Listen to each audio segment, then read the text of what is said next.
안녕하세요. 이혼하거나 고쳐 살거나 주쌤입니다.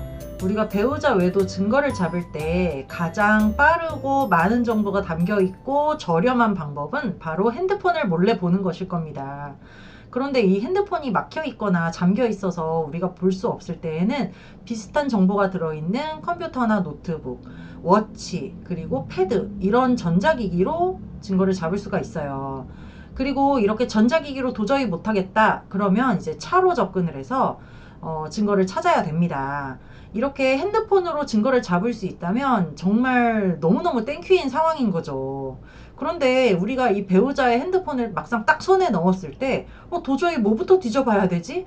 내가 이걸 몰래 본다고 생각을 하니까 손이 발발발발 떨리고 막 조마조마해가지고 뭐부터 봐야 될지 막 패닉에 빠져가지고 막상 찾아봐야 될 거는 못 찾아보고 엉뚱한 것만 뒤져보다가 소득 없이 끝나는 경우가 많습니다. 이 핸드폰에는 우리가 생각지도 못한 정보가 되게 많이 들어있잖아요. 정말 우리의 일거수일투족이 다 기록이 된다고 생각이 될 정도로 우리 위치 정보, 우리가 어떤 생각을 하고 무엇을 검색을 했는지, 뭘 샀는지, 뭘 먹었는지까지 정말 상상도 못한 정보가 많이 들어있고, 또 배우자도 아무리 조심한다고 해도 자기도 모르게 남아있는 정보가 있게 마련입니다. 그래서 우리가 핸드폰을 볼 수 있으면 정말 사력을 다해서 뒤져봐야 되는 것 같아요. 그래서 제가 상담을 하다가 아니 도대체 핸드폰에서 뭘 뒤져봐야 돼요? 통화 목록도 싹 지우고 카톡방도 나가가지고 카톡이랑 통화 목록이랑 뭘 봐도 아무것도 나오는 게 없던데요? 핸드폰에서 뭘 봐야 돼요? 라고 물어보는 분들이 있어요. 그분들한테 제가 이야기를 해드리려고 이 콘텐츠를 준비를 했고요. 처음부터 끝까지 한번 들어봐 주시고 기회가 됐을 때 버벅거리지 않고 우리가 우리 핸드폰으로도 막 연습을 해보고 작정을 하고 한번 덤벼보자고요.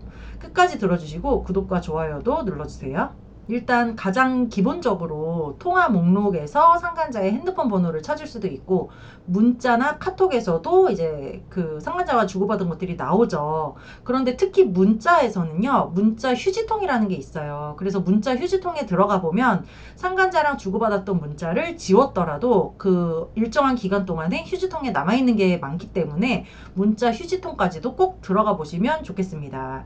그리고 또 사진첩, 앨범 이런 데에도 꼭 들어가 보셔야 되고 거기 휴지통이 또 있거든요. 그 휴지통은 뭐 얼굴 인식이 되는 경우도 있고 비밀번호를 눌러야 되는 경우도 있는데 하여튼 휴지통까지도 꼭 들어가 보셔야 됩니다. 그 사진이나 동영상을 삭제했다고 하더라도 휴지통에 들어가 있는 경우가 많거든요. 그리고 또 비밀번호가 잠겨 있는 비밀 폴더가 있을 수도 있어요. 그런 것까지도 한번 다 뒤져보셔야 됩니다. 그리고 요즘 카톡에 숨기기 기능인가 뭐 비밀 채팅방인가 그런 기능이 있어가지고 카톡 창이 있으면 카톡 창을 이렇게 쫙 당겨가지고 보면요 거기에 숨기기 방이 딱 있는 경우가 있어요. 그런 것까지도 한번 잘 알아보셔서 카톡도 다 뒤지셔야 되고요. 또 많은 분들이 모르는 게 있습니다. 간과하시는 게 카톡 선물하기입니다. 카톡 선물하기가 두 가지가 있죠. 내가 보낸 게 있고 내가 받은 게 있고 지금 한번 카톡에 들어가셔가지고 선물함 같은데 한번 들어가 보세요. 거기서 미사용 쿠폰이 있고 이미 사용한 쿠폰이 있거든요. 미사용 쿠폰은 얼마 없을 수 있어요. 근데 이미 사용한 쿠폰에 들어가 보면요. 제가 이거 찍기 전에 한번 제 거에 뭐가 있나 하고 들어가 봤더니요. 세상에 2016년도부터 제가 선물 받은 내역이 쫙 있더라고요. 그리고 선물하기 할 때 카드 골라가지고 카드 메시지도 쓰잖아요. 그런 것까지도 10년치가 다 남아 있더라고요. 이렇게 받은 선물 내역에서 상간녀와 주고받은 선물과 카드가 발견이 되어서 그거 가지고 소송해서 승소한 분도 있었습니다. 카톡방은 늘 나가기 때문에 도저히 카톡은 찾을 수가 없었는데 선물하기를 들어갔더니 상간녀랑 남편이 주고받은 선물이 10년치가 막 다 나와버리는 거야. 거기에 사랑한다 어쩐다 하트 뿅뿅이 막 다 있는 거죠. 그것만 가지고도 그 소송한 사례가 있었다는 겁니다. 그리고 이제 선물을 준 것도 이제 찾아봐야겠죠. 선물 준 내역, 주문 내역에 들어가 보면요. 주문 내역에도 내가 누구에게 선물을 했는지 얼마짜리를 했는지까지도 다 나오니까요. 카톡 선물하기를 꼭 들어가 보셔야 됩니다. 그리고 또 갤럭시 쓰시는 분들은 내 파일이라고 있어요. 내 파일에 들어가 보면요. 통화 녹음된 거, 뭐 다운받은 문서 이런 게 다 거기가 이제 저장이 되잖아요. 그것도 다 들어가 보시면 내가 몰랐던 정보가 있는 경우도 있고요. 또 구글 포토나 네이버 마이박스처럼 클라우드 서비스 같은 데 가입을 해서 그 앱이 깔려 있는 경우는 내 사진첩에 있는 게 클라우드에 그대로 저장이 되게끔 설정을 해놓은 사람들이 있거든요. 그러면 내가 사진첩에서는 지웠어도 클라우드에서는 그대로 살아있는 경우가 있어요. 용량이 다 차지 않는 이상은. 그래서 이렇게 클라우드 앱도 한 번씩 클릭을 해서 사진첩에는 지워졌지만 클라우드에는 남은 파일이 있는지를 한번 보셔야 됩니다. 제가 상담한 경우 중에서도요, 배우자의 노트북을 우연히 내가 들어갔는데 거기에 클라우드가 로그인이 돼 있어서 거길 들어가 봤더니 세상에 상간자와 여행 다니면서 찍었던 사진이 수백 장이 막 나오고 정말 보고 싶지 않은 비디오까지도 막 몇백 개가 발견이 되고 이런 경우도 굉장히 많습니다. 그래서 클라우드 앱이 깔려 있다면 다 한번 들어가 보시는 게 좋을 것 같아요. 그리고 또 간과할 수 없는 게 금융 관련 정보입니다.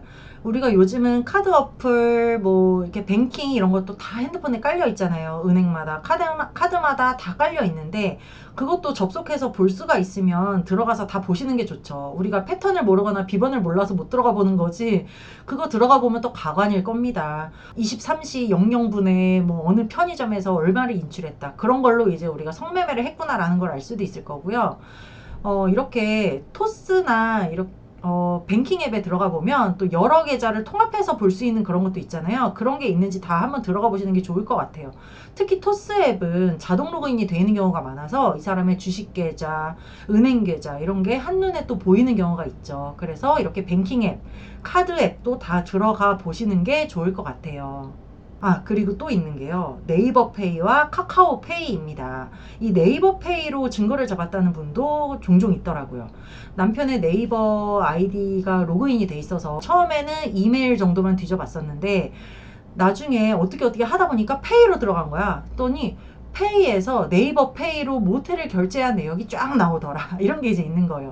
그리고 또 네이버 쇼핑에서 뭐를 산 거를 이제 보다 보니까 상간녀한테 선물 보낸 내역이 있어서 상간녀 이름과 집 주소까지도 다 알게 되었다. 이런 분들도 있습니다. 카카오페이도 마찬가지예요. 우리가 핸드폰 하나 들고 다니면서 이 새끼 이거 증거 안 남는 줄 알고 내가 카드 기록만 볼 줄 알고 페이로 모텔을 긁은 거야.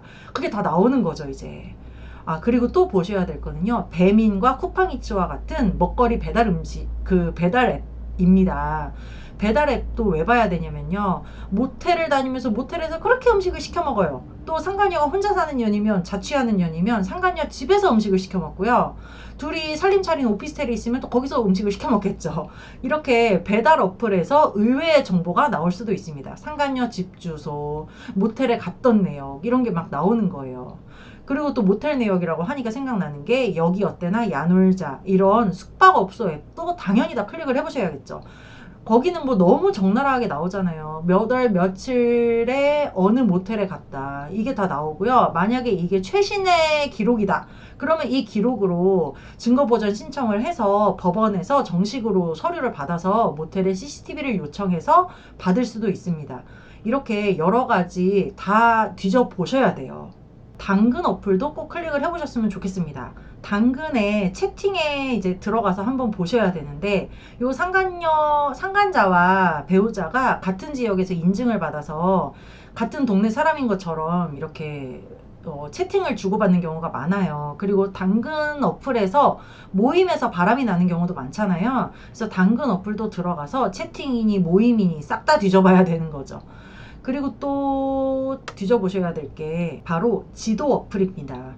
차를 운전하는 사람은 티맵으로 내비게이션 대신 티맵으로 이제 움직이는 사람들이 있잖아요. 그래서 핸드폰에서 티맵도 한번 딱 열어가지고 최근 검색 내역이나 최근에 뭐 도착지 이런 거 찍은 거, 뭘 찍고 돌아다녔는지를 봐야 되고 이동 경로도 봐야죠. 또 네이버 지도도 한번 클릭해 보시면요. 내가 맛집을 갔다 와서 맛집에 이제 뭐 그 후기를 쓰면은 콜라 한 캔을 준다, 뭐 서비스로 군만두를 준다, 막 이런 서비스들이 많잖아요, 식당에서. 그래서 자기도 모르게 상간자랑 같이 식당에 맛집에 가서 후기를 올린 거예요. 그러면은 네이버 지도에 내가 갔던 음식점, 내가 썼던 후기가 딱 표시가 돼. 그걸로 증거를 찾은 분도 있었습니다. 네이버 지도 어플에 우연히 들어갔더니 상간녀와 다니면서 먹은 식당 기록이 막 나온 거예요. 이래서 상간녀가 이 지역에 사는구나를 알아낸 분이 있었습니다. 쇼핑 앱도 다 보셔야 되는 거죠. 쿠팡이니 뭐 GS샵이니 이런 쇼핑 앱도 깔려 있으면 다 들어가서 내가 주문한 내역 다 클릭해 보시면 거기서 이제 상간녀한테 뭐 명품 가방을 사서 배달을 시켰다는 둥 막 이런 게 막 나오는 거죠. 그리고 지금은 많이 알려져서 많이들 알고 계시는 구글 타임라인도 볼 수 있으면 봐야 되는데요. 이 구글 타임라인은 제가 생각해도 너무 어렵고 손 떨리는 일이어서 요즘은 제가 구글 타임라인 한번 해보시라고 말도 못 하겠더라고요. 구글 타임라인에 관해서는 아마 유튜브 찾아보시면 많이 나올 거예요. 내가 지난 뭐 3년간, 5년간 움직였던 기록이 다 나오기도 하고요. GPS를 켜고 돌아다니는 사람이라면, 그리고 구글 타임라인이 기록되게 설정을 해놓은 사람이라면 거의 실시간으로 이동 기록이 다 나오게 되죠. 이걸로 불륜을 들키는 사람도 굉장히 많습니다. 그리고 마지막 정보인데요. 갤럭시 쓰시는 분들은 지금 한번 자기 폰으로 실험을 한번 해보세요. 설정, 알림, 고급 설정, 알림 기록 이렇게 타고 들어가 보면요. 지난 24시간 동안 나한테 알림이 온 내역들이 다 나와 있습니다.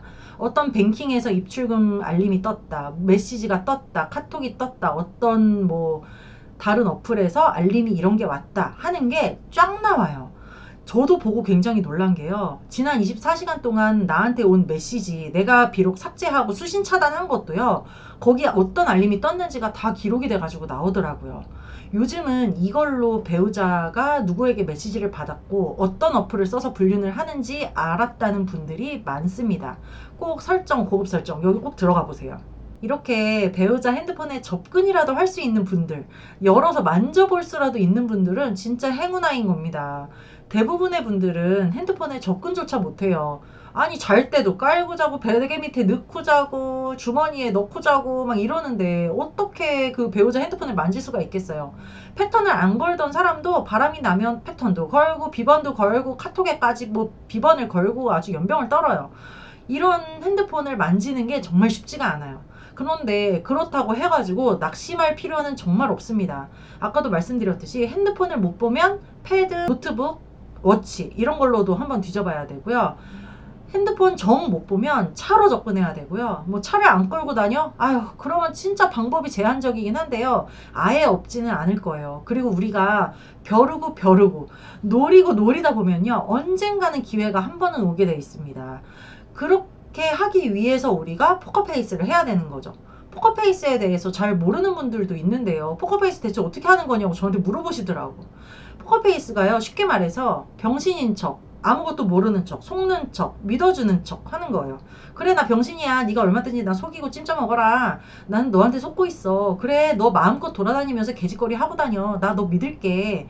이런 뉘앙스를 풍기면서 조용히 내가 너를 의심하지 않는다. 너를 내가 갈구지 않는다. 이렇게 상대방이 마음을 놓고 바람을 피울 수 있게 그냥 내버려 두는 게 포커페이스거든요.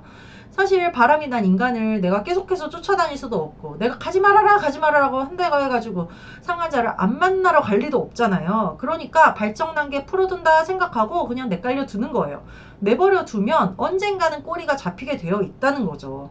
이렇게 포커페이스 하면서 언젠가는 올 기회를 위해서 우리가 미리 준비하고 공부도 해야겠습니다. 이거나 그거나 카페에 들어오시면 제가 쓴 칼럼도 있고 다른 분들의 조언도 많으니까요. 이거나 그거나 카페에 오셔서 함께 이겨냈으면 좋겠습니다. 여러분 안녕. 다음 시간에 또 만나요.